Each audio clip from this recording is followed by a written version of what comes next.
Hello everyone, Craggy here again. I've got another Transformer to review here. Now this one I'm going to try and do a proper review for him, or at least as proper as I can. I wouldn't say I'm the most proper person in the world, but I'll give it a shot. So, in the end of last month I seen a review online of this toy, which I already owned, but I was bored, I was looking on YouTube, I seen a review of it, I thought I'll see what this guy says.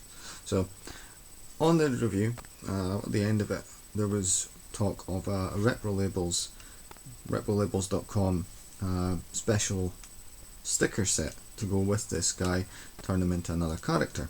So I looked at that and I thought, yeah, that looks really nice, I'd like get me some of that. And it turned out it was a special deal they were doing. If you sent them a picture of the toy, one of the serial numbers on it, they would send you the sticker sheet, and you had to post a photo to them or on their website or something. I'm going to have to look at that because I kind of know them now. But when I saw the review, it was already after the deadline to send your pictures in and get the stickers, so I thought I was out of luck.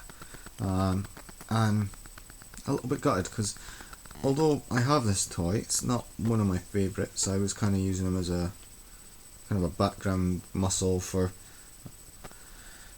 my Senator Ratbat and Straxus. I figured they would need somebody to go and fight for them because they're not the most imposing of guys. Try to click him into place after transforming him here, but it doesn't seem like this bit's working.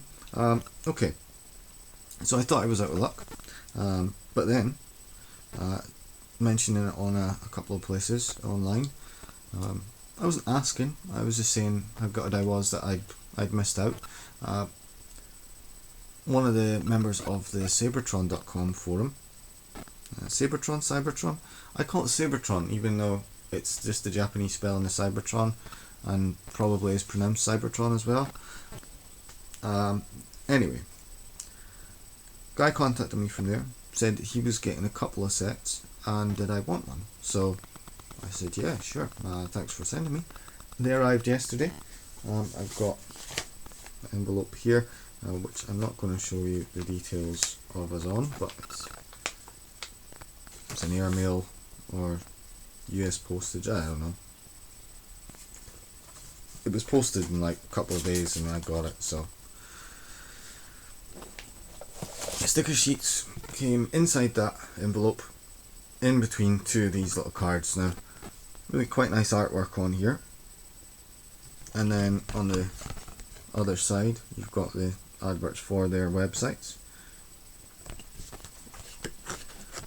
And then you get two sticker sheets inside, which I've obviously used, so there's not really anything left on those, but that's an idea of the size of the sticker sheets. Took me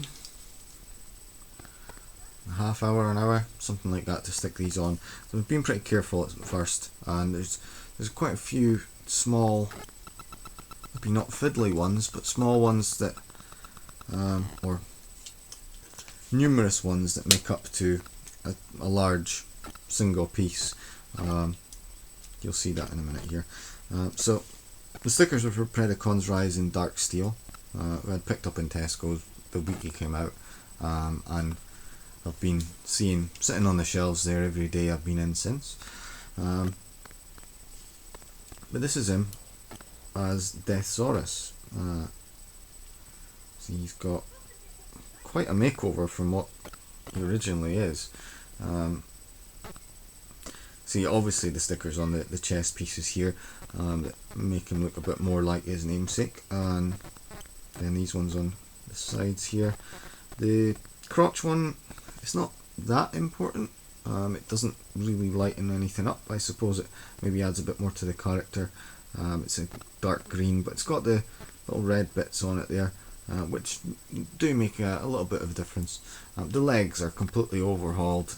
There's two stickers on here and then millions on the knees. the knees and the lower legs have got about, well, let's see, 1, 2, 3, 4, 5, 6, 7, 8, 9, 10, and then if you count the heels, 11 on each. That's a lot of sort of fiddly work, just using a end of a scissors to manoeuvre them on. They went on fairly easy, and the place they've got to go, it's not completely difficult. The hardest ones were the ones at the bottom of the feet there, just because they're small stickers and the area they went on was kind of curved. The knees and the upper thighs, the whole thighs, were a bit tricky, as were the ones on the arms here. There's ones on his shoulder pads, which you should be able to see if I move that out of the way. And then on his actual arms, let's move them around that way. Now, obviously on the wings as well, and you've got each of these as an individual one. That's one up there, and then that's one there. He also has on his little nipples, they're not nipples, but they're his shoulders, little yellow ones covering the screw holes, same as on the back of his shoulders. There's a similar thing going on the legs down here and on the insides. And then he's got all of his beast mode neck, which is doing that as well. You can see them there. That used to be all blue. You'll see it better in beast mode. There's quite a lot of posability to this guy. The arms have got, well, the shoulder pads move independently first of all, and then you've got in and out, up and down. There's a swivel up here, and there's a swivel on the upper wrist below the elbow, and then there's one on the wrist itself. The thumbs move, that's supposed to be for transformation, and the hands themselves are on a pivot, a hinge there, and it does that.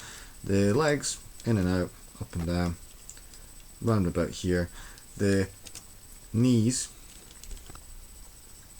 have got a joint bends there at the top and there at the bottom.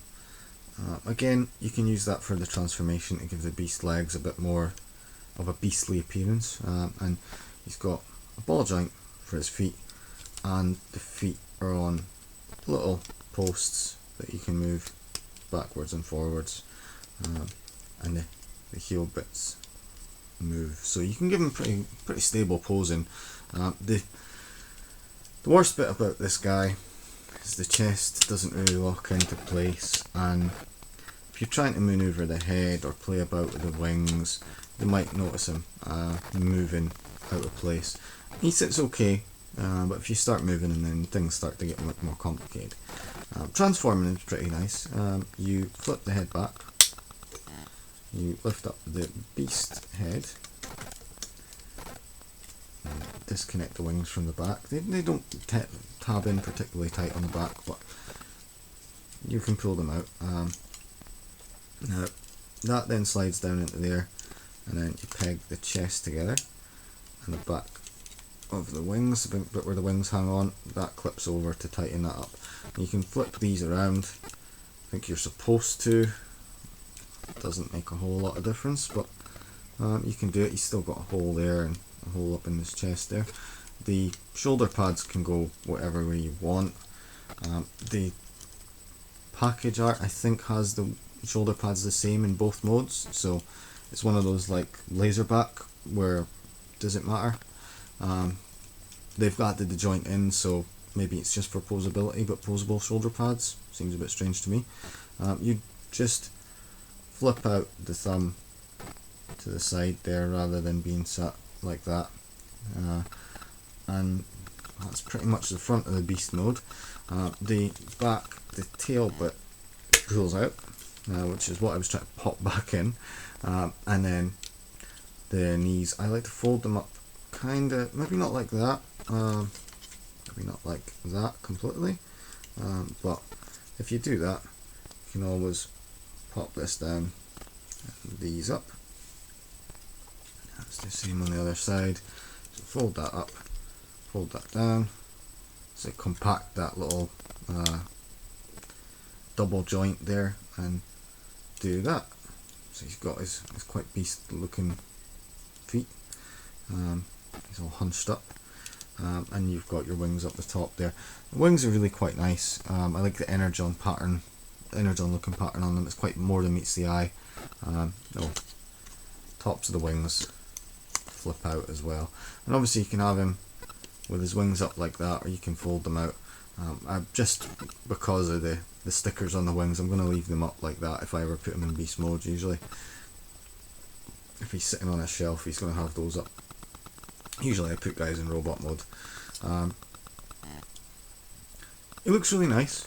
I'm quite happy with the way it's turned out. It does look a lot more interesting with all the different paint apps, well, sticker apps.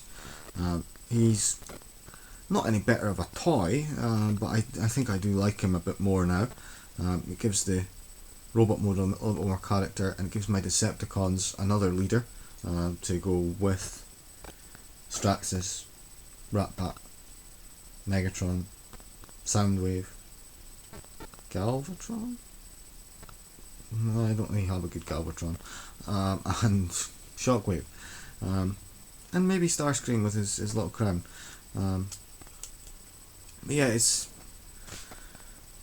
a nice set. I'm glad I got it. I'm going to take pictures because the light seems to have gone a little bit here compared to when I started the video. And I'll take pictures and post them on my blog and post the link again under the video again, so you guys can see him a little bit nicer. If you've got Dark Steel and can get your hands on one of these through some means, then I recommend it.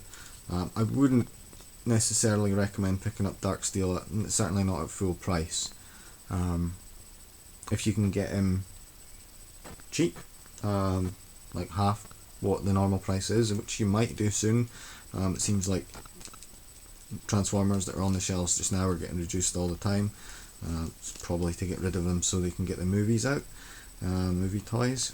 Those come out soon. I'm looking quite forward to getting my hands on the Scorn and Slug, the red dinosaur and the purple dinosaur. And yeah, I'm quite happy I got the guy, and he's a nice bot. I'm really happy that I got the Reprolabels set after missing out on it, and it was really nice to the Cybertron forum member to send me them. I don't want to give out his name and that because he might get people bugging him, but he knows who he is, and he'll know I'm quite grateful. I'll send him a link to this video. Thanks. I'll be away at the weekend. I'm going to one of my mates' stag do's. That's going to be quite fun. But then I've also got all this drama going on with Auto Assembly and trying to book hotel tickets, hotel rooms. I've got my tickets for the con. I need to get a hotel room, and that's looking to be a little bit tricky right now. So I think we'll be maybe going the Travel Lodge route, something like that. Hopefully I'll see all you guys there, and thanks for watching.